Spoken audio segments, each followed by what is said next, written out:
I'm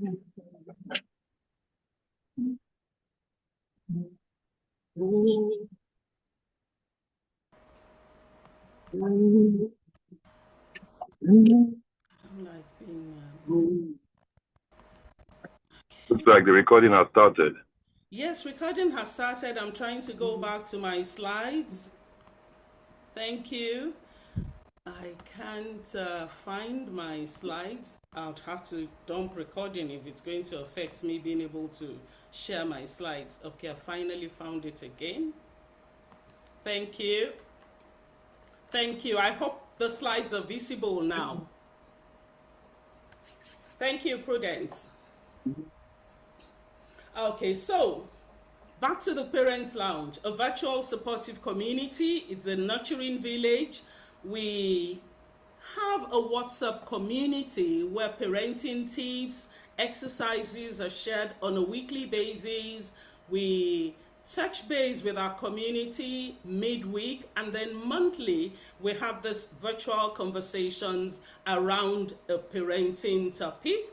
We offer coaching sessions, one-on-one clarity sessions that you can book for 30 to 45 minutes where we'll discuss, and currently we have 3 packages on offer that are still free. And then we offer practical tools and strategies. You have access to child development specialists. We're building a database for child development specialists for our parents who come highly recommended and have been tried and tested. And we generally provide a space like this to learn, unlearn, and relearn parenting. Traditional parenting is very good for all the values we were raised with, but there are some things we need to tweak to suit what is happening now. That is where the relearning comes in.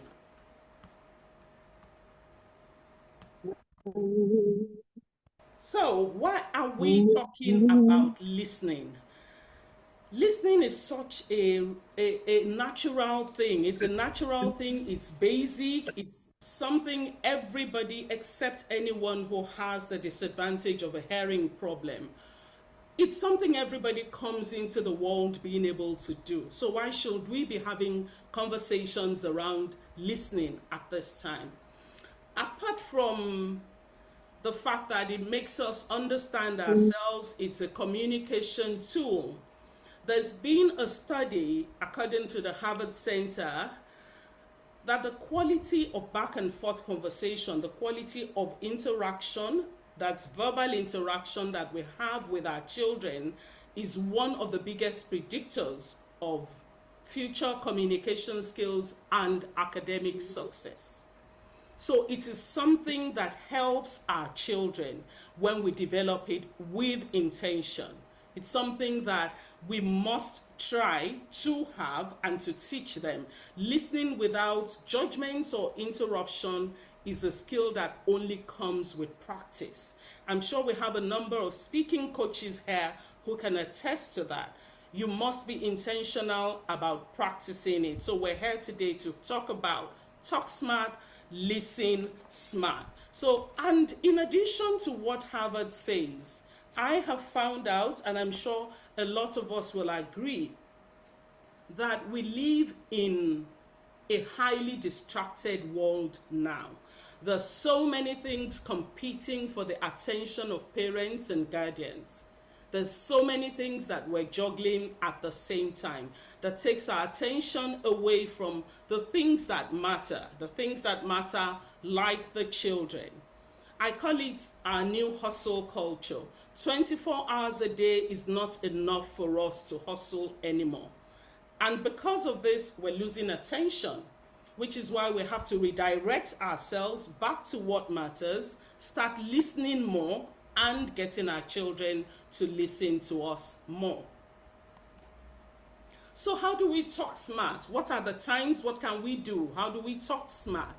Before we go, I'm going to do this before we go to the interactive part of this conversation, where we would look at scenarios. We're looking at scenarios where parents do not listen to children. We ask, what would you do in that situation? What did you do when you were in that situation? And how would you do it differently now? Smart times to talk. Can we please keep? I don't have the luxury of being able to nominate anyone as a co-host to help me keep an eye on the microphones. So I'm going to be distracted if I have to do that myself. Can we please mute ourselves if we're not talking? Thank you.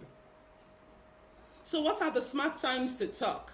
When we talk to our children, we seem to think that talking at them is the same thing as talking to them. We believe that issuing instructions, dumping rules and regulations passes for talking to our children. They're different things. When I'm issuing instructions, when I'm giving you commands, when I'm telling you what to do, those are different from talking with a child, to communicate, to converse, to find out what's going on with a child, to relate with a child on a connected level. Some of the times when we can do this are the times when we're calm. At bedtimes, a child is going to bed. When we're doing chores together with our child is an opportunity to open conversations, to find out what our children like, to find out their interests, to find out how their days are going, depending on the age range that our children are. During car rides or during walks, I've always said that the times that we waste not talking to our children are much more than the ones we try to initiate. You know those school car rides, school drop-offs in the morning, school pick-offs, family outings, driving for worship, all of those times, they're the best times to have close conversations, family conversations, stay in a judgment-free zone, actually get to know your children by conversing with them. And even when we talk to them, when we're giving instructions, give instructions with kindness. It is not a war. You are not fighting. 99% of the time, I'm sure children are not out to fight with you. They just want to be happy. They just want to be heard. So we shouldn't cultivate the habit of giving instructions with a voice that says this is war, or a voice that says there is a fight coming, or something that says there is punishment accompanying these words that I'm speaking to you. So let's learn to give instructions with kindness. Our children are rational. They want to be treated well, just like you want to be treated well. Most of us want to be heard, and it is no different with a child. A child too wants to be heard, wants to be valued, just as we want to be as well. And those are smart ways to talk. Let's examine smart ways to listen. Active listening during conversations. We listen to them. When you are listening to your child, or when your child is speaking with you, or when you have created that time to have a conversation. Please excuse me. I need to mute. Thank you.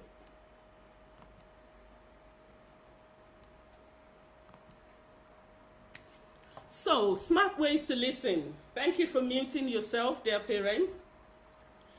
When we're initiating times to speak with our children or to talk to them, to have conversations, we need to listen without interruptions. The moment you have that idea, your child has that idea that something is taking your attention when they're speaking with you, they either close up, or they stop talking, or they won't come back to talk again. I'm sure a lot of teachers have heard this before. Two children are in class, one is disturbing the other one or being naughty to the other one, and the child goes to the teacher to report. The teacher is busy, probably marking, probably writing something, and just nods and says, okay, don't worry. When that child does that a few times more, and you ask them, does your teacher listen to you? The first thing you hear is, no, she doesn't listen to me. She just tell me it's okay, or don't worry. Children know these things. They know when we're listening, they know when we're not listening to them. So during conversations, listen actively. Drop the devices. Stop what you're doing for a moment. Just take a pause. I know we're all very busy. We're all very busy. But the time that we're going to take to listen to those children has a lot of return on investments, just like our businesses and careers do. Involve children in decision making. Little things in the house for parents with young children. What clothes you want to wear. Give them a choice between a jam sandwich, butter sandwich. Just give them those little choices that will make such a huge difference in whatever decision they take. It helps them feel involved in the conversations that go on around them. Nobody likes every decision concerning their existence being dumped on them. So involve them in these little bits and pieces of decisions as appropriate for their ages. When you're listening to your children, ask open-ended questions. Ask them questions that will make them volunteer more information. The more they volunteer, the more you know about them.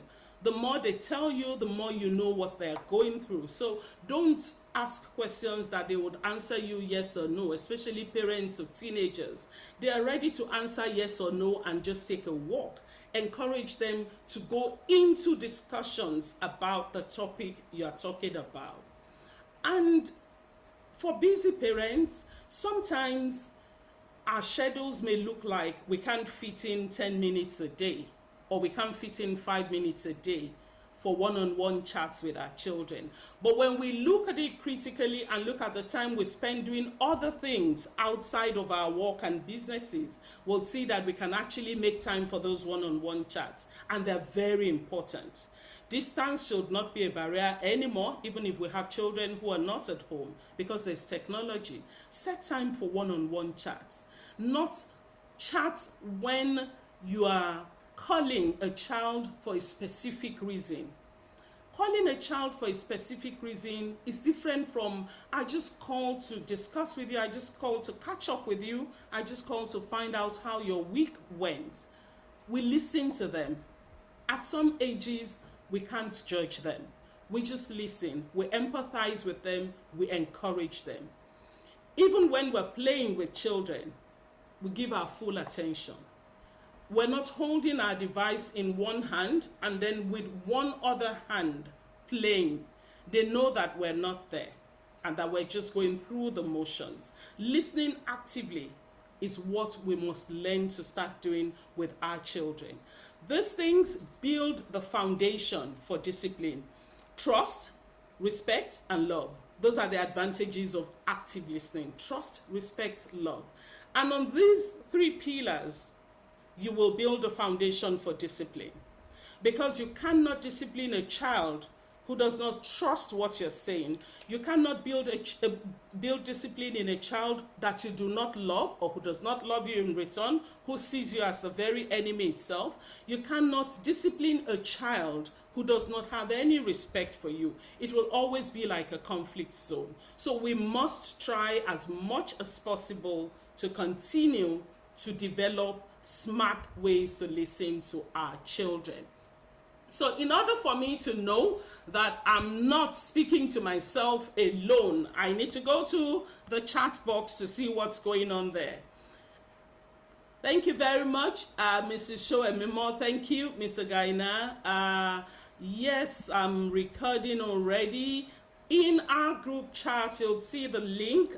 Prudence is posting the link to join the parents community in our WhatsApp group, and the link to book one-on-one sessions on Coachly. We have 3 offers on there: setting boundaries for discipline, pause parenting as a superpower, and then structure, then discipline.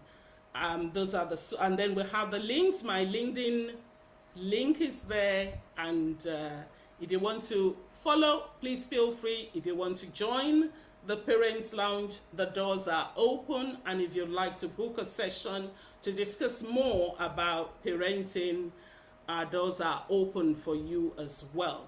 Now I'm going to go and look at scenarios. So parents with young children, please get ready to get involved here. Get ready to get involved. We're going to look at a scenario, and I'll need to call on parents if I don't get volunteers to tell us. Parents with young children, let's look at this scenario. Your 6-year-old comes from school excited, saying, guess what happened in class today? You're probably cooking, answering a work call, or we work a lot from home these days on your device or something, and they're standing there eager to talk. What do you do in that moment? What do you do in that moment? Or what have you done faced with this type of situation? What have you done faced with this type of situation? I need volunteers from here to unmute. Please, if you would like to share with us, kindly unmute. I had said it that this was going to be an interactive session.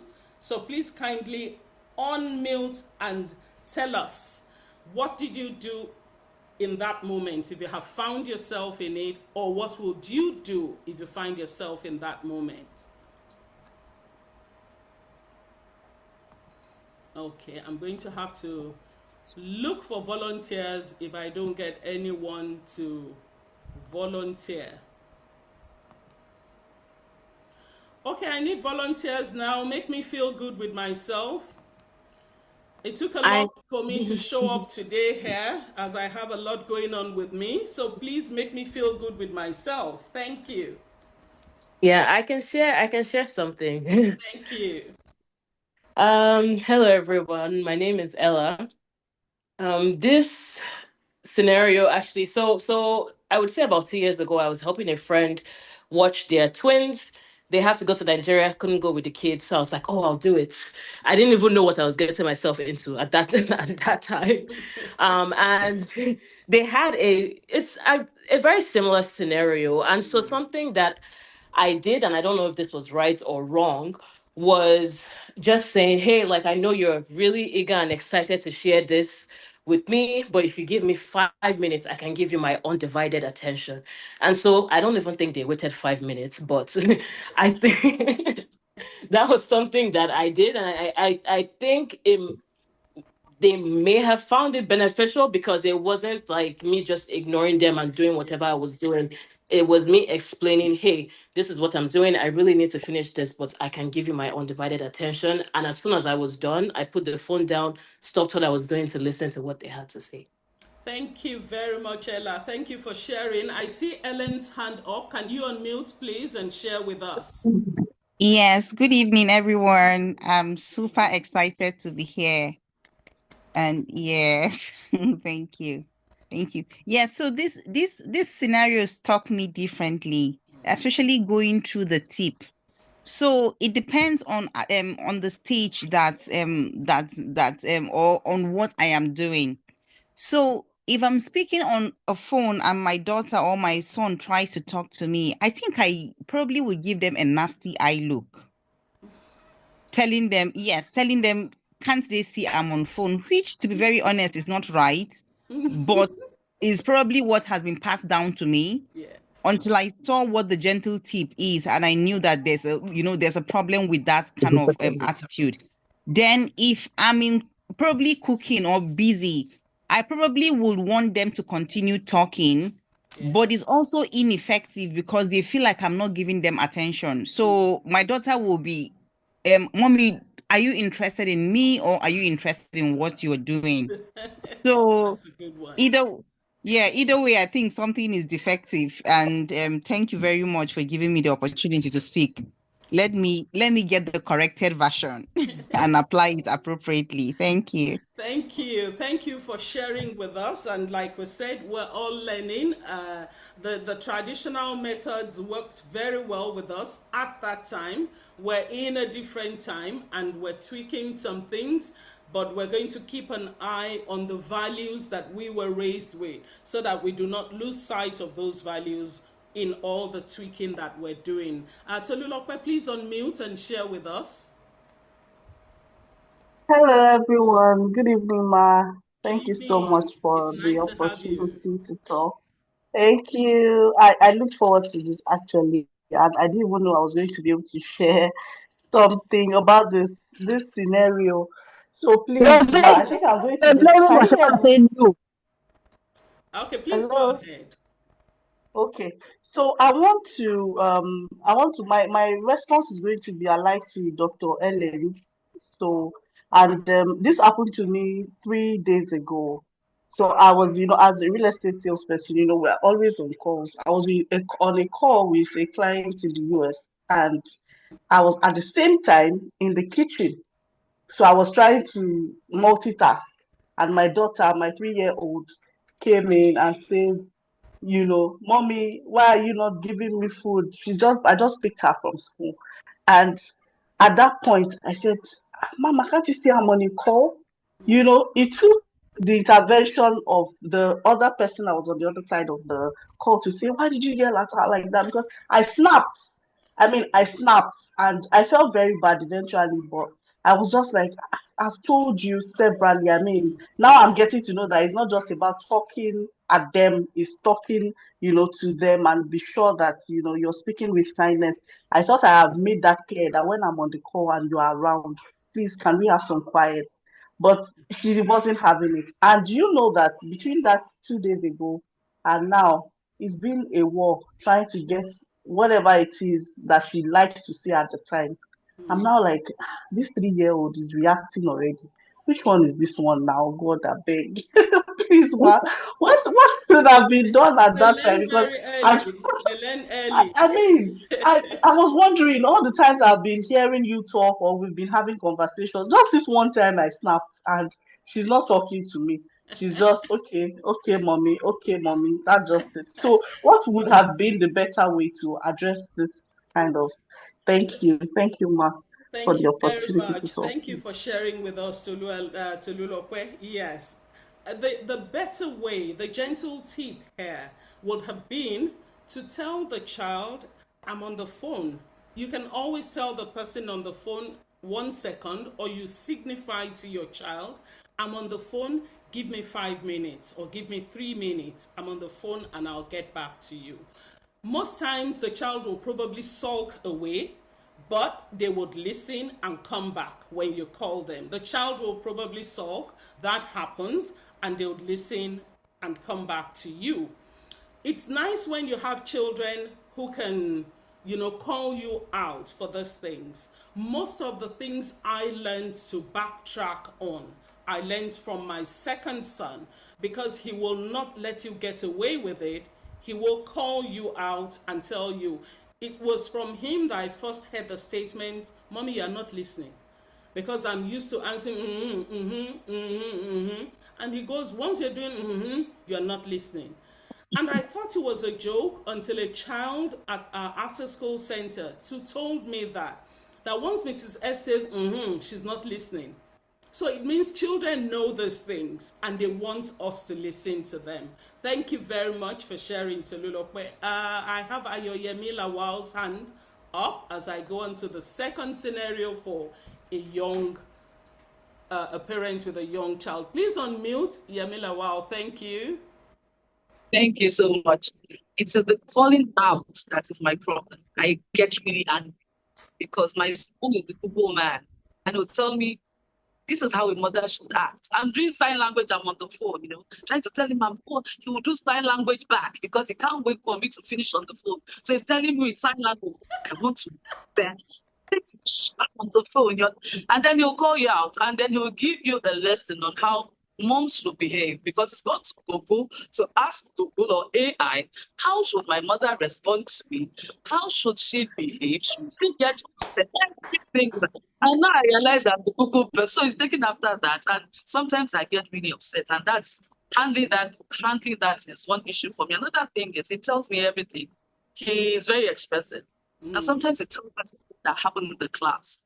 And I know he will not be a part of it, but there are some things that get me like, there are things that you don't even want to hear other kids telling him, or even doing in the class, or even drawing on paper, how to react is another problem. Because I don't want him to stop telling me those things so that I can guide him around in this world. Those kids know more than we all know. And they're telling our kids school and other process. Thank you.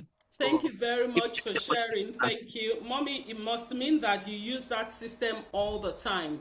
That's why he's not having any of it anymore. You must be using that sign language too often. So he got a clue and a hang of the sign language too, so he's using it for you. So, Mom, sometimes no sign language, just stop what you're doing and listen to him. Once that happens a few times in between the pauses with the sign language, he can then understand that you are not always too busy to respond to him. Thank you very much for sharing. We have a second scenario here where it says your 5-year-old child is crying over a game challenge he lost to his friend at school. While you're watching a movie or scrolling, it's Friday evening at home, you're watching a movie or scrolling through your Facebook feeds, or in this case, your LinkedIn feeds. It might seem like a small issue to him, but what happened to him at that moment? He doesn't have responsibilities. So you're not going to expect him to be mature. He's 5-year-old. Losing a game challenge is what is important to him. That's his KPI at that time. So it's a big issue to him. But you think it's just a small issue and you want him to just get over it. No, he's not just going to get over it. We're going to deal with the emotions that are attached to how he feels. So in this situation, what would you do? Would you pause to listen, or just respond with your device still in front of your face? What would you do in this situation? Yes, I have my brother Ugochukwu. Please unmute and join the conversation. Thank you.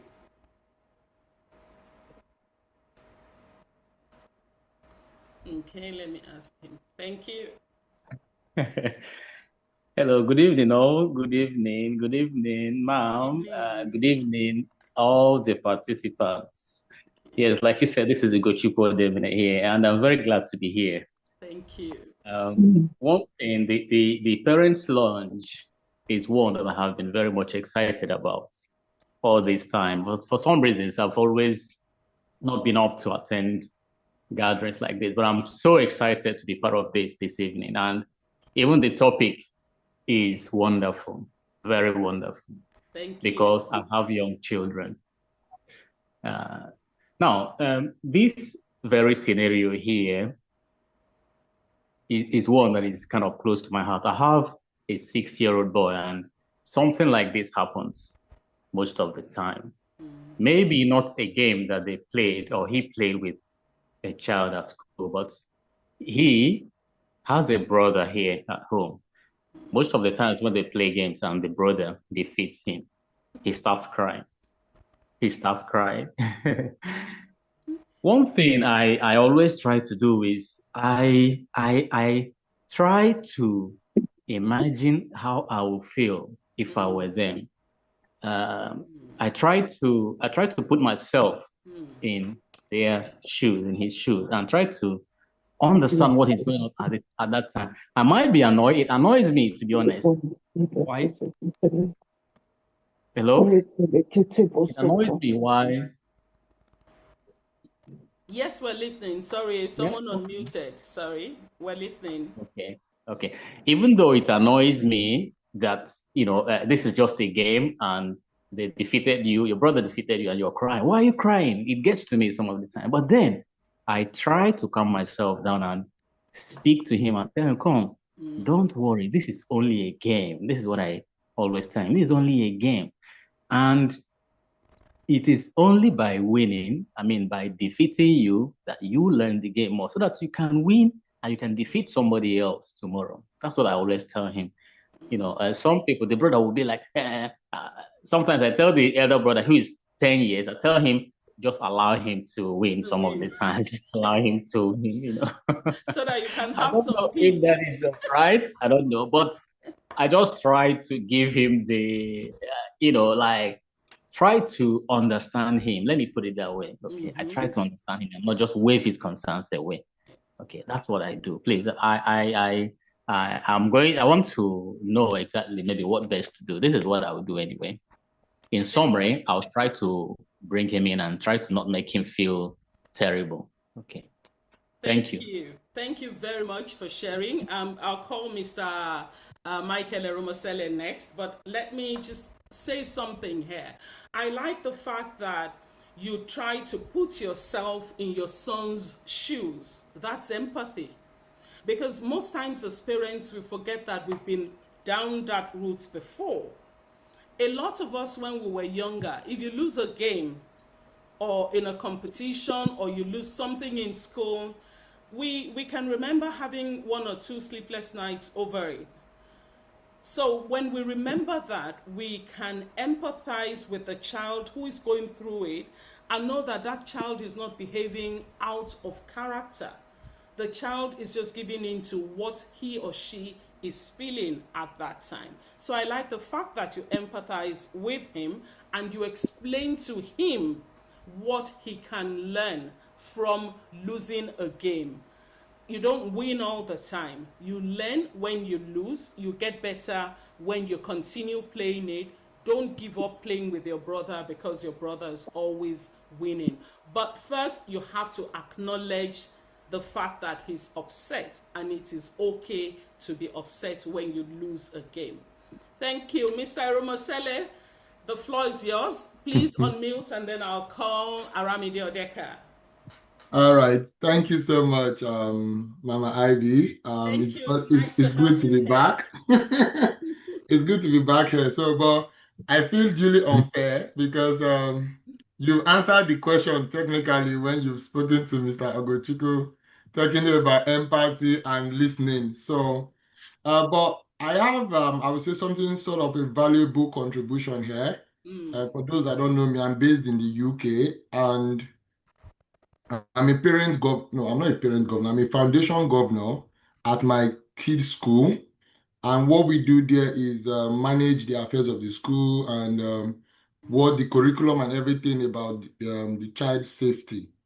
So there's something I've also learned in this whole process is that I will bring my experience as a coach for mm, under nine, the under nine, so under nines up to under sevens is in the game of football, there will always be winners and losers. So almost every Saturday, we are faced with situations like this, where maybe, for example, two strikers, one scores on the day and the other child doesn't score, and they're in the same team. We're not even talking about opponents, or um, or the team, the whole team have lost again. So if there's anything that we've learned out of that is that we should always try to understand the scenario around the loss. mm, So for my daughter who is 5 years, if something happens in school and she's like, oh, I did not do well in this, I try to first understand why she did not do well. mm, And if it's something I have knowledge of, I want to teach her so that she can be better. So we do with the boys. So, oh, losing is part of the game. You have not lost. You are going to learn better. But this is the reason why we lost. Oh, when these players were running this direction, you did not cover this direction. Because apart from showing empathy, if there's no corrective measure, then you probably have a child coming back home every time to cry because they may not do better. So that's what I will apply in this situation. And I've also been in the training where we talk about games and online interaction with kids. And in that training, one of the steps we have been advised to do is if your kids have like their favorite game, try to know what those games is about. Not just because of safety, online safety, but also because you want to be part of their journey because you have higher IQ and everything than them. So if it's a game and it's something probably, let's say Super Mario that some of us have idea of, we can say, oh, next time you do this to jump this stage or you do this to jump this stage. And just show some sort of interest in the situation that has happened to them and around them. And yes. that's usually very helpful. Thank you. Thank you very much for sharing with us. I said it, the Parents Lounge is where we learn, is where we teach ourselves, is where we lean on each other's experiences and exposure to do better for ourselves or to minimize the stress that we're going through in parenting is really chaotic these days. There's so much pressure and there's so much distraction that there are now studies going on into distracted parenting. It's now a thing. So many terms that we didn't have before are now coming up. What's distracted parenting? We didn't know anything like that before, but because of the times that we're in, we need to start learning additional skills in parenting. Aramide Odeka had her hand up before. Would you like to unmute and say something before we go on to scenarios for preteens and teenagers? Thank you. All right. Good evening, everybody. It's a great pleasure to be here. So, Mrs. Sandham, the last speaker, pretty much said what I wanted to say. I was going to say it's also a time to have a pep talk with that child about winning and losing. You know, sometimes you win, sometimes you lose. You can't win all the time. So when you lose, yes, it's okay to be upset, but accept it. And then when you win, it's something to celebrate. So that's my contribution. That's what I would do. That's what I did with my children when they were that young. Thank you. Thank you. And Mrs. Odeka should know she's worked with the early years for decades. So I'm sure you've had that go through, not only in your home, but through the children who've passed through your classrooms and your halls. Thank you very much for contributing. We've pretty much said what I was going to say here. And that said, let them help them name the emotions they're feeling. I know it's okay. I know you can be sad when you lose a game. I know you can feel hurt when someone calls you a name in school. Someone calls you a bad name. Someone takes your thing away. I know that can be annoying for you. Tell me what happened. Tell me about it. Then walk your child through what to do when that happens to them. When you lose a game, don't lose your temper. Don't stamp your feet and walk away. Don't throw away the football and walk away. It is a time for you to learn how to do it better. Just calm down. Everybody loses, everybody wins. In every game, there's always a winner and a loser. So it's just being present to help them name their emotions, explain why they're going through what they're going through, and give them skills to deal with it when next that happens. So next we're going to go and look at the scenarios with parents, with preteens and teenagers. I always, when I'm talking about preteens and teenagers, I'm glad Mr. Nuhu Gaina is on this call. He's a teen coach. When I'm talking about preteens and teenagers, I always like to, what do lawyers call it? Put a caveat. Yes. Put a caveat and say that at this age, there's nobody that is wiser than them. They know it all. They know everything. They can do everything. So when you're dealing with children at this age, you have to be calm. You have to be, when you're just telling yourself, just calm down, listen first. It's at this stage that happens.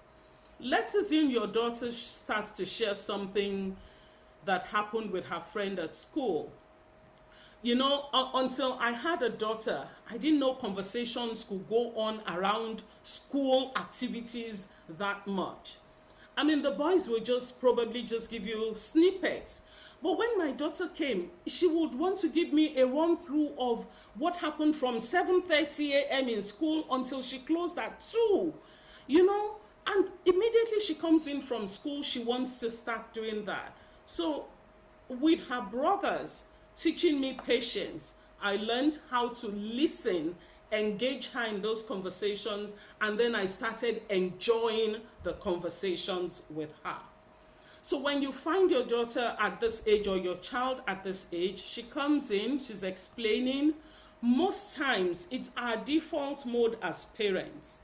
Most times in our heads, we're already forming responses to what the child is saying. And when we're forming those responses, we're obviously not listening 100%.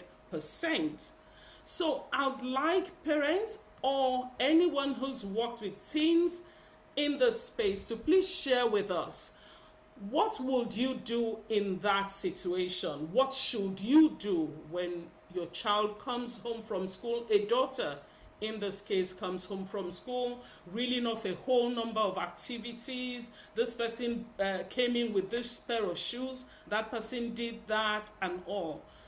What do you do in that situation? Thank you. Is Mr. Eramosele's hand up? No, that was from before. Okay. Let me allow experienced people speak. Okay.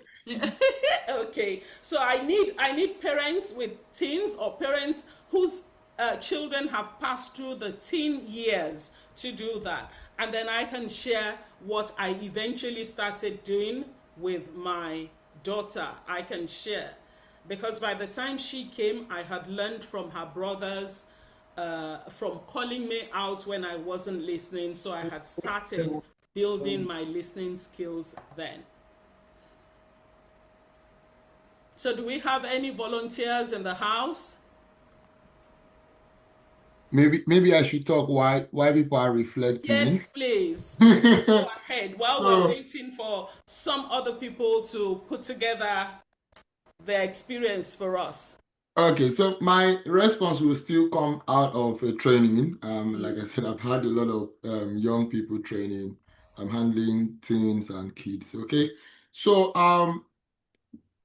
teenagers are like they're in their critical formative years. Well, apart from like the um, toddler stage, that's the years that actually form what adulthood would be like. Their memory is very matured, and how you react then will decide if you would hear more information or not. So one of the things we've learned for that stage is to ensure that you listen, listen not to respond, but listen to understand what the situation is. Because they may be explaining from a naive point of view that they may not understand the meaning. So let's say the story is about a boy that maybe bought stuff for somebody else, they may be excited about the situation, but may not understand the meaning and the gesture behind everything that's happened. So if we listen to understand, then we can advise and recommend. So that is what I would do as well if I were in that situation. Thank you. Thank you very much. Thank you for sharing with us. I see Ella's hand up. Ella, please unmute the mic, and then we'll take Tolulokpe after we've taken the second scenario. Ella, can you please unmute and share with us? Yes, thank you. So I agree with what I think Mr. Michael, what he Yes. said. I haven't personally had teenagers, but I work in mental health and I've worked with a lot of teenagers. And I think the biggest thing with the fact that this teenager is even talking as much already shows that they trust you because they don't really say too many things. Thank you. Yes, no, will you eat this? Oh, yeah, no, I don't know what I want to eat. Just very straight answers. So the fact that they're having conversations, that means that they actually trust you. And you don't really want to break that trust or put yourself in a situation where they're no longer talking to you because they're going to be going on the internet, they're going to be talking to their friends who don't really know any better than they do, right? So in this situation, I think it's just listening, having conversations here and there, but not really listening to judge. And something else that is also huge is even if you hear something that is making your brain lose all the nuts, trying to not overreact, because then again, it will be hard for them to have those conversations. And when you really need to step in, you're not going to be able to do that because they just think, if I say something, mommy is just going to overreact. And of course, like they don't want that, right? But it can also be, I can see how it would be a lot if they're talking for 1 hour and she wore this pink shoe and this person brought a black bag. And I'm like, it can be a lot, but it's just like telling yourself, okay, for the next 15 minutes, we're going to talk about what happened in school and just know that that is the time that you're spending with them. Yeah. Thank you very much for sharing that, Ella. Thank you, and I agree with you. I like the fact that you said if you overreact, that's the word. These days they call it judgment. You're judging me. Everybody is judging everybody now. I hear that word so much. If I tell you, you just judge me. You judge my friends. I'm not Judge Judy. Just talk and let me listen, you know. So when we overreact, we're putting up that invisible barrier, especially in this age group. We're erecting an invisible barrier and they stop talking to us. It becomes less frequent. And if they're not talking to us, trust me, they're talking to other people. And they may be talking to people in unsavory places. So I think I would lean on the side of being inconvenienced by 15 minutes of conversation every day that I have to listen to than erect a barrier that makes that team stop talking to me and start talking to people in places that I do not have control over. So before I call to Lulokbe, so Your I voice. save time, I'm going to go on to the next slide, which is also another scenario with teens and preteens. So Tolulokpe, you're going to deal with this for us. Your 13-year-old once said, I think I want to become a game designer. You've never heard him mention that before, and it sounds unrealistic to you. How do you respond? Before I let you go on to this, I did a LinkedIn post some time ago giving credit to my late father. He must have had the patience of a dove, because the things I used to come up with that I wanted to become, and he would sit patiently and listen to me and even help me plan the foolishness that I was talking. I can't for the life of me imagine sitting down with my mom then to have those kind of conversations.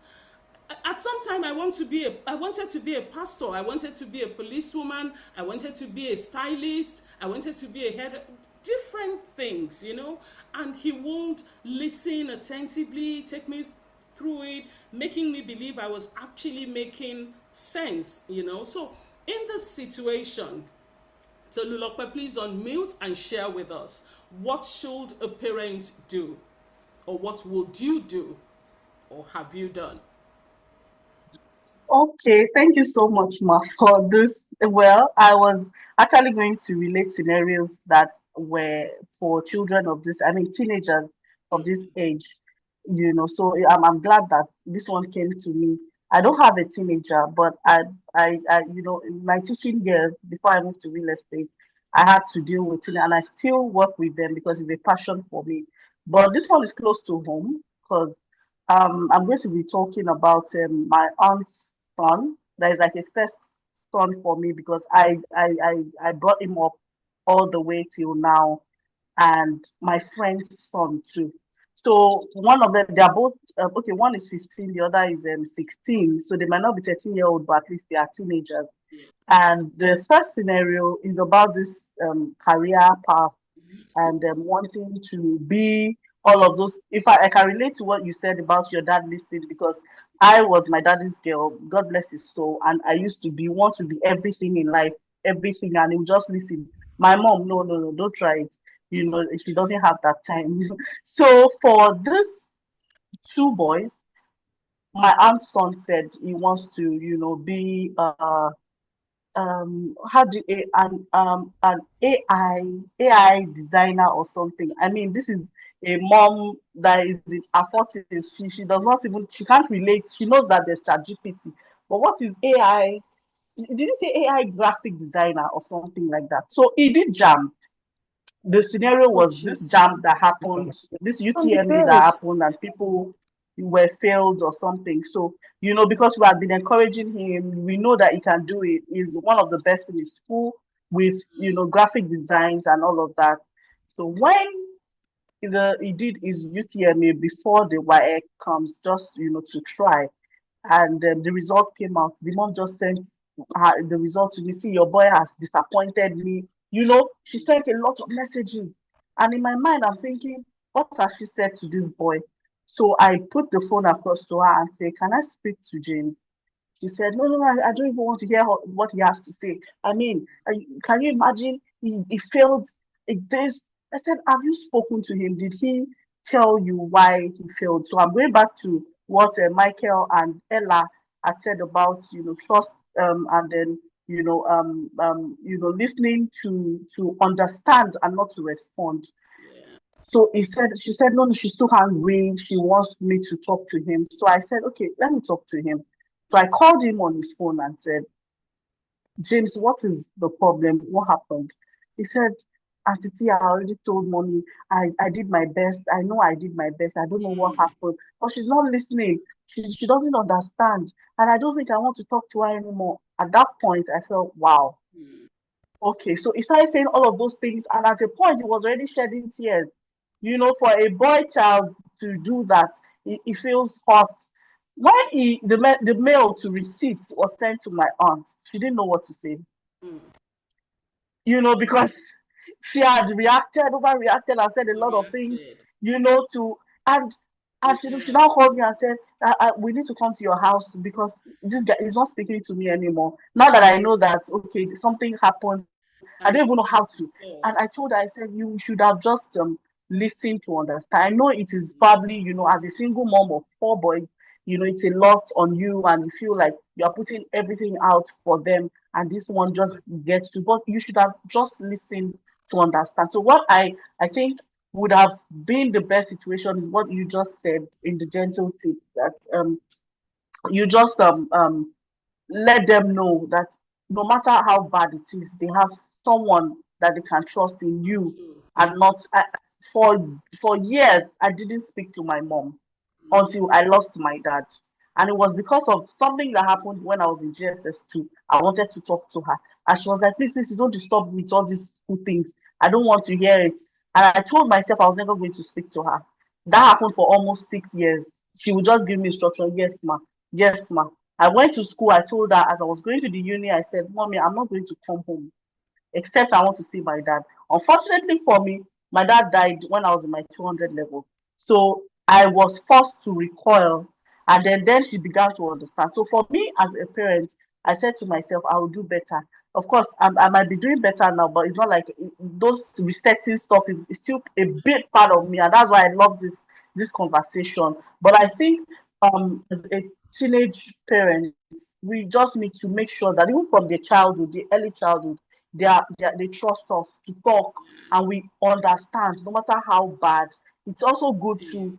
let them know about wins and losses. You know, a lot of things I've heard today are just practical. There are things that we need to Yeah. imbibe the culture because as a millennial, I was not given that culture. It's all resetting slaps, all talk, talk, talk, all judgments and everything. So being a better parent, it's it's a lot of work now. You Yes, need it to is. We're all work in it is a progress. lot of All work. work in So progress. yes, so the second scenario shortly, because I know I've taken time, is this my friend's son that I don't know if we saw the news about a Babcock University student that got missing. Is the mother is my childhood friend. So when he left school for days and we couldn't get access to him, it was all we were everywhere. And when we eventually got to him, he left school because he was going through a lot of stuff, and he feels his mom was too strict to talk to. So he took cover with one of his friends from secondary school. Now he was already in uni, in Babcock Uni, and then he went all the way. And the mother had not slept for almost a week looking for her. The police deployed a lot. Babcock did a lot, you know. And when she got him back, the parents that brought him, that's the friend's parents, said to her that I know you are a widowed mom and you're trying your best, but you need to be softer. You're not soft to look stupid. You know, you need to talk. Let them talk. Because when he was speaking to You need her, to be more he said to connected. her that my mom is too strict. She would not listen to me. When I started going through all of these things and these things building up, I wanted to talk to her. But she was just like, if it's about money, please don't bother me. I'll send something to you. You know, so it looked as if this boy wanted to talk. And there's this thing about boy child, you have to be strong, you Yeah. can't cry, you can't, some of those things that we were told. I think it's high time we started letting them know that it's okay to feel, to feel that it's okay to not be man up or man enough at some point. But you have me, you can talk to me, you can tell me everything you're going through, and it will be fine. So yes, That's what I have to say about that. Thank Thank you, you. Ma, for the Thank you opportunity. Thank you, very much. everyone, for Thank you for listening. sharing with us. And these are very valid tips. These are things that are happening to us and are practical. And we need to start addressing them. We cannot erect those barriers that will make our children stop talking to us. I always tell myself that my litmus test as a parent is if my child runs into some challenge, hardship, fails, or a hard rock or something, and we, their parents, are the first set of people they think of contacting, then I'm happy, no matter what that situation is. Because they will make mistakes no matter how hard we try. They will fall, they will fail, they will fall short of some standards that they're supposed to be held to. And who do they come back to? Or who is the first person that they think of when they go into situations like that? We must try to be that person. Okay, I'll call the next people once we've looked at the next scenario for young adults. For teenagers, we don't need to have all the answers. We don't need to come to them with all the answers. We just need to get them to keep talking. You want to be a game designer, open up a conversation about it. Get on Google, look through it together. Discuss with the child. These are the things you will need. These are the requirements. This is what the criteria is. When you do this, these are the limitations that you have. These are the jobs. These are the advantages. Engage them in the conversation. But when you start with a no, it's not possible. No, not in my house. You can't do that. You can't be that. Then you have sparked something that will look like rebellion in the long run. Thank you. Mr. Gaina, okay, I'm going to go to the next scenario. While we're reading that, I'll call on, I think the first hand that I saw up was Ugochukwu's hand before Yinka Owairu, and then Mr. Gaina. Ugochukwu, okay, so I'm going to start timing our responses now so that I don't keep everyone. I'm always accused of making these conversations too short, but I don't like taking everybody's time. Okay, so you have the floor. Yeah, how much time do I have, please? Okay, you have like, maybe we should hold it. We'll do a poll as you're talking about the time. You have a minute starting now. Go. Okay. Well, a minute will not be enough, but let me just quickly say that my dad influenced what I studied at the end of the day. And till today, till tomorrow, I still feel that maybe I might have been a more successful person if I did what I wanted to do. The reason I did what I did finally, I studied engineering in Federal University of Technology, Owerri, and it was because I wanted to challenge my dad, or rather, my dad challenged me. That is it that I cannot do engineering? Don't I have the head? But I wanted to show him that I had, and I did engineering. But eventually, it didn't turn out to be what I wanted. So my child comes to me these days. I don't have a teenager anyway, but he comes and he has told me he wants to be different things. But what I try to do is just listen. And I always tell him, don't worry. If you like this, just be doing it. Just be doing it. You're still very young. As time goes on, you will form a clear picture of what you want to be based on what you excel at. Okay, I just try to listen to him. I don't react either harshly or, like spontaneously, like, even if it's something I don't really like, I don't like, say, I don't like that, you can't do that, that kind of thing. Yes. I just let him be for now. I just tell him, okay, see this, see that. Maybe you're going to know about it better. I wouldn't like the fact that at least he tells me things. He's enjoying this one, and that one. But I believe as time goes on, the time will come when I'll sit him down and give him some of my experiences and tell him maybe if there's something I don't like, this is why myself I don't like this. But if it's you, it's fine. Okay, so this is what I would do. And this is what I've always done anyway. Not what I would do, but this is what I do. Thank you. Thank you very much. That's nice. Thank you for sharing. Engaging. That's what we're talking about. Engage with the child. Listen to them. Open conversations with them. that way they learn more from you, and you get to understand where their head is at with the suggestions they're making. Before I call Mr. Gaina, would look at the scenario with the young adults. The first scenario says your 22-year-old daughter returns home from her internship unusually quiet. She skips dinner, doesn't join any conversation, has withdrawn into herself. Nothing is said, but from the body language, you know that there is something. What do you do in that moment? I would want us to hear from Mr. Gaina, since he's in this field as a coach. The floor is yours, Mr. Gaina. Thank you. Thank you so much, Ma. Good evening, everyone. Good evening. So, am I responding to this or the first one, or both? Okay, you can respond. You can start with the first one. Okay. Yeah. All right. So, for the first one, parents right now don't see something like game development or designing as a realistic career. In fact, as far as they're concerned, it's not feasible. It's not. They will ask you, is it marketable? How can this even put food on the table? Again, the reason is because the opportunities. They don't see the fact that there are the opportunities that abound right now are different from the ones that they had when they were younger. And so they're trying to apply that, to the current situation.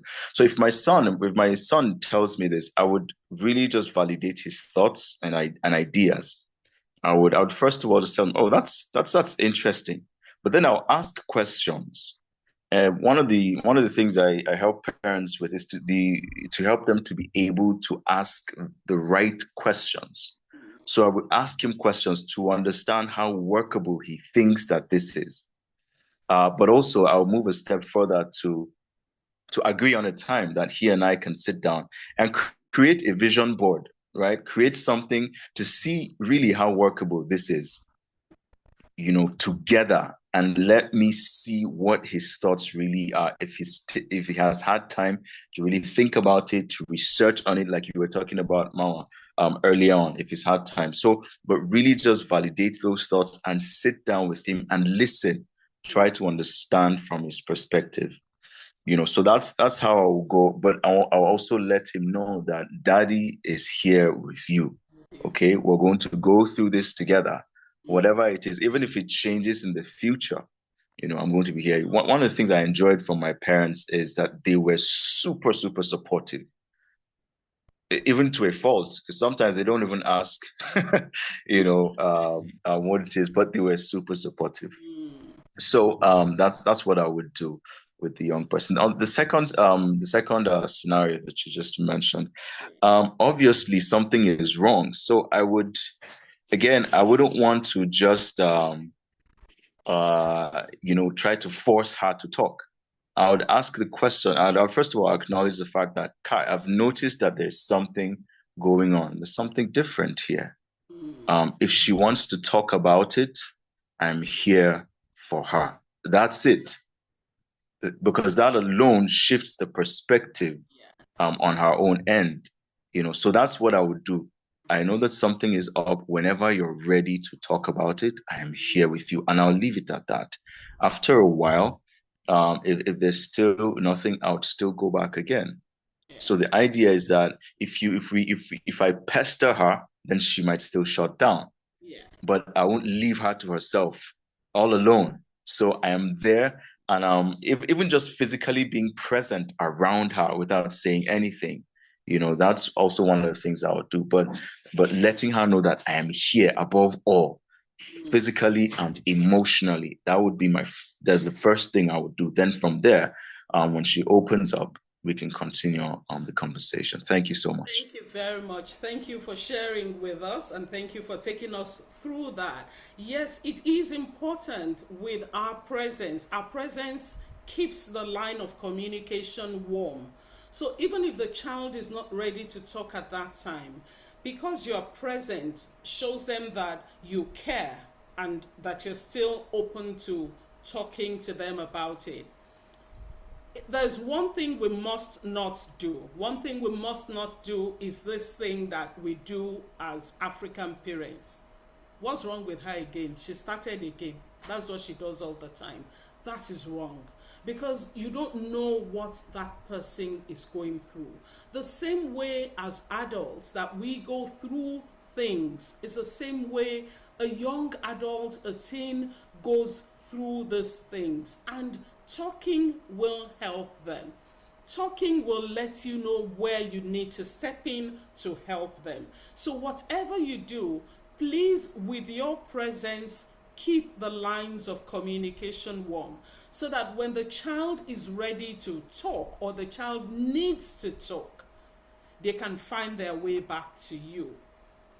Thank you for sharing, Mr. Gaina. I'm going to call on Yinka Owairu, Ayo Owairu. She had her hand up before. Am I correct?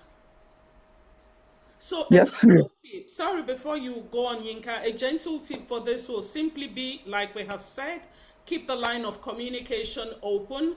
Make your child see that I know that there is something wrong, even if you say there is none, but I'm here. With your presence and body language, let them see that you are willing to support them through whatever they're going through.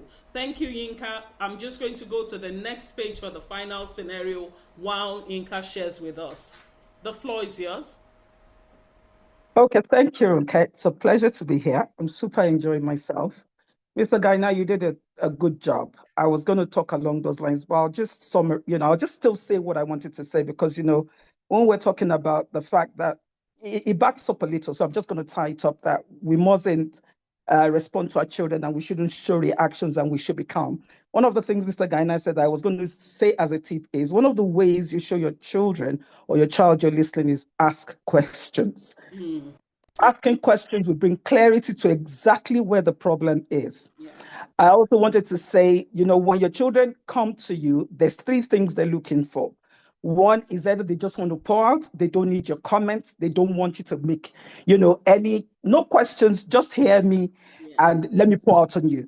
A lot of the times you will note that there's no danger. So it's okay, maybe, it's a petty fight with a friend, it's something going on. They just want us to listen. Sometimes they want us to solve the problem.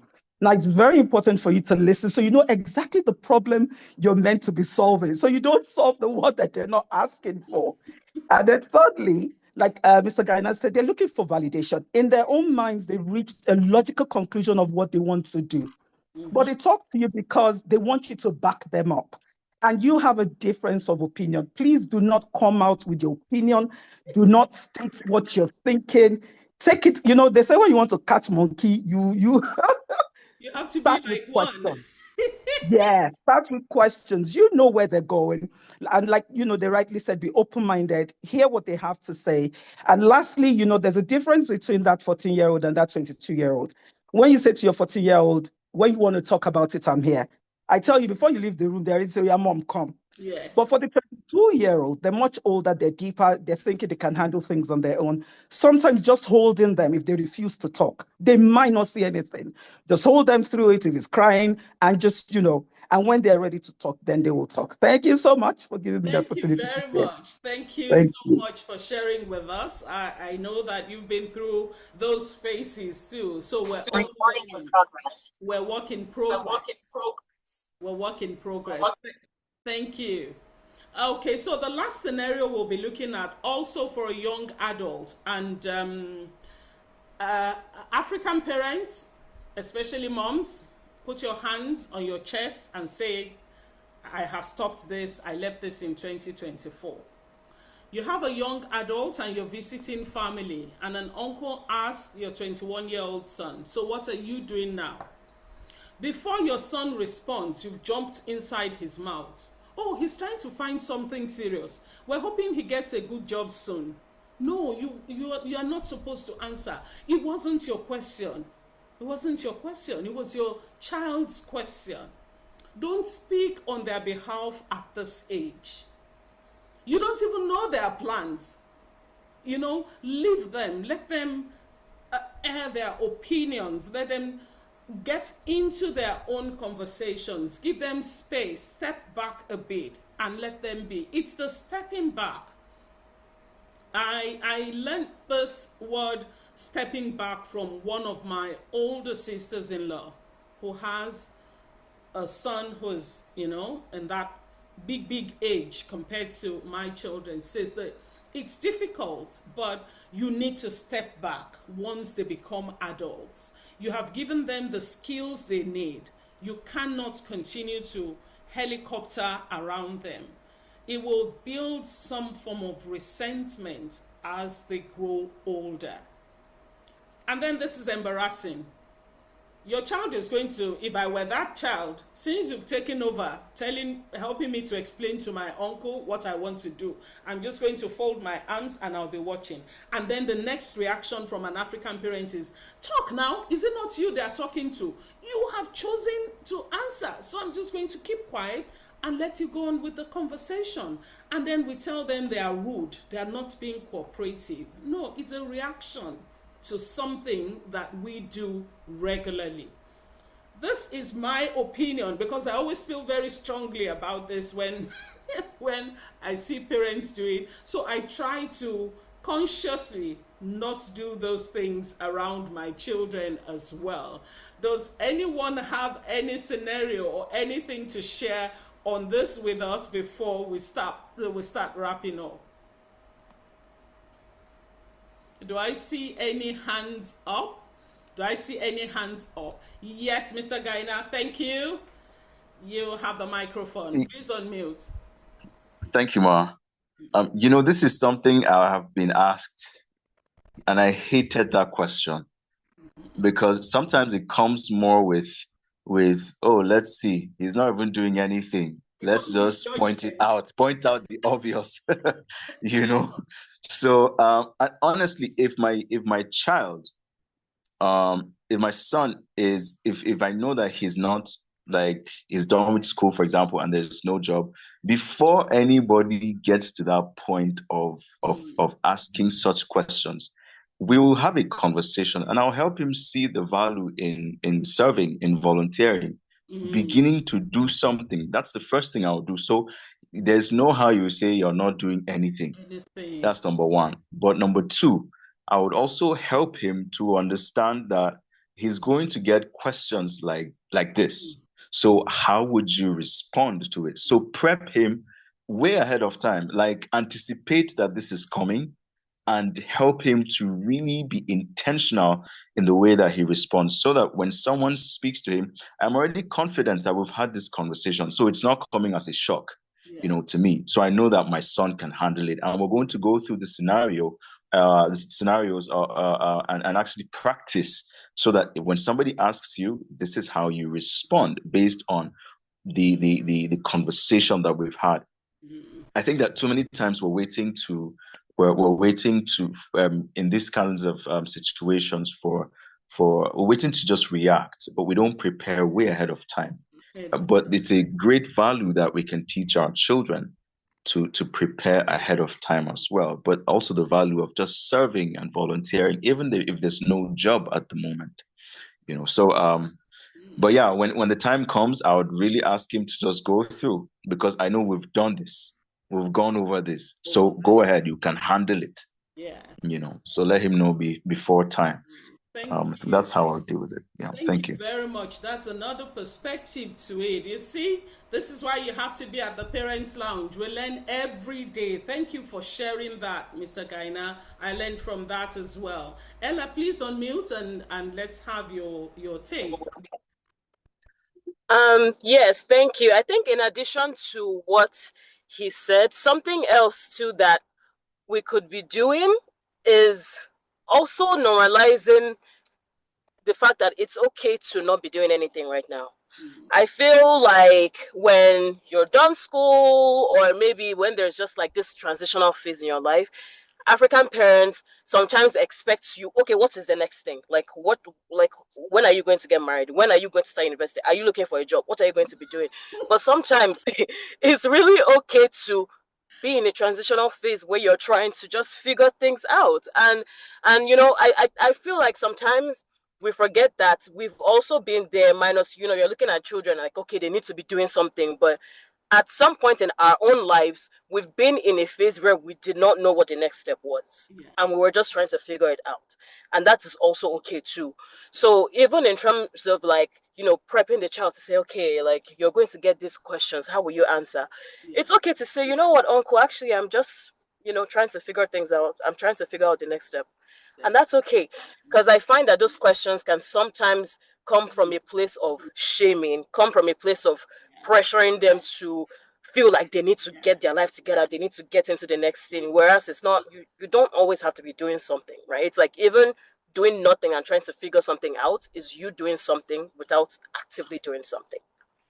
Thank you. Thank you very much. We're getting different perspectives to these things and we're learning. Thank you for sharing with us, Ella. Thank you. The conversation is wrapping to a close, but before we do that and then do a recap, I'm happy to announce that our one-on-one sessions have officially kicked off. On the chat, in the chat box, you'll find the links to booking one-on-one sessions. Looks like the whole of next week is filled up on the calendar, but the calendar will show you the free times and days that you can. Sometimes just talking about it helps. Sometimes just hearing another person's perspective about what you are going through lightens the load, even if you do not get an immediate solution. Sometimes the solution is work in progress. You just need someone to hold your hand through that process. So that's available, and the link is also in the Parents Lounge community as well as on this group call. So do we have questions and answers before we do a wrap up of our conversations today? I'm so excited. This is a third one. And I'm glad, and I'm praying that the energy to keep going will keep coming. So do we have any questions, or have we dealt with all of that in our conversations? Yes, thank you, Bukola Alarakwe. Our presence is very important. We must be present for our children. We must be present for our children. I like Mr. Gaina's perspective. If you're not doing anything, I can lead you to volunteering. You can have things to do. This is how you deal with these questions, so it doesn't seem like you're being shamed or embarrassed. And I like Ella's perspective. It is okay to be figuring things out. Even as adults, we go through those transition phases. They're just figuring things out.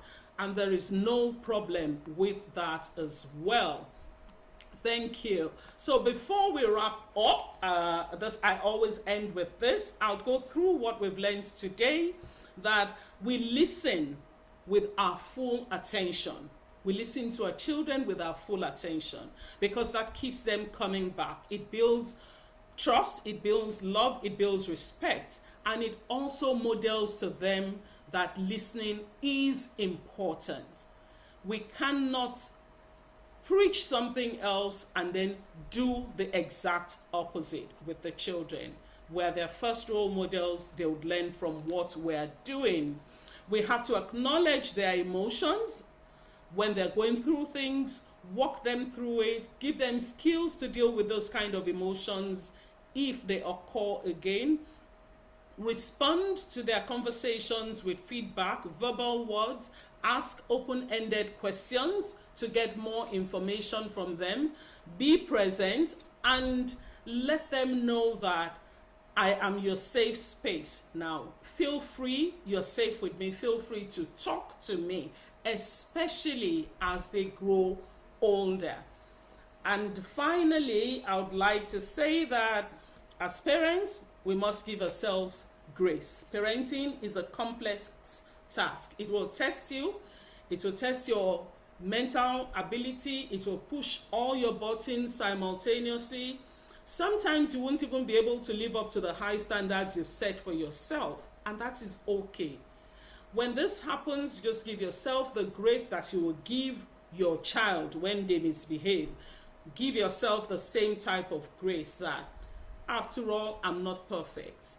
Just be willing to learn and grow. Learn and grow as you go along on this journey. There's no perfect parent. There's no perfect parent. And I always like to end with, at the end of the day, whatever you do, be present, know your child, build strong connections, embrace change, embrace new learning, embrace new information so that you both grow together. And then after all said and done, you can only try your best. You can only try your best. A child will go their own path, but you would have tried your best knowing that I did what I was supposed to do. So at the end of the day, pray, pray, pray, and pray some more. Just keep praying about it, and we will all eventually get there. Thank you very much. Thank you. I'm going to stop sharing my screen before we go. So thank you very much for being here. It's been nice. Can I get some emojis to show that I'm not alone on this call? Can I get some emojis to encourage me and show that I'm not alone on this call? Thank you to everyone who's contributed, everyone who's coming, everyone who's taken time out of their busy weekend evenings to show up here. Please, let's do this again in the month of June. Yes, in the month of June. Let's do this again in the month of June as we continue learning and growing along with our children. People mistake mindful parenting for permissive parenting. No, mindful parenting means being present in your child's life, being connected, being intentional about building a relationship with your child. It doesn't mean you are permitting negative behavior or you're permitting infractions. So they're two different things. Let's be intentional, let's be mindful in raising the next generation. Thank you everyone for being here. You can unmute and say bye-bye to yourselves. The floor is yours, and have a Bye, Mrs. S. Thank you. Bye-bye. Thank you Bye, everyone. Mrs. S. Thank you, Mrs. S. Thank you, Bye, parents. Mrs. S. Good Thank evening, you. everyone. Thank Bye. you. Mrs. Bye. S. Well done, Thank you Mrs. very S. much. Thank you, ma. Yeah. Thank you. Bye, sis, from here. I see Thank Tolu you. Lokpe. Thank Tolu, you. yes.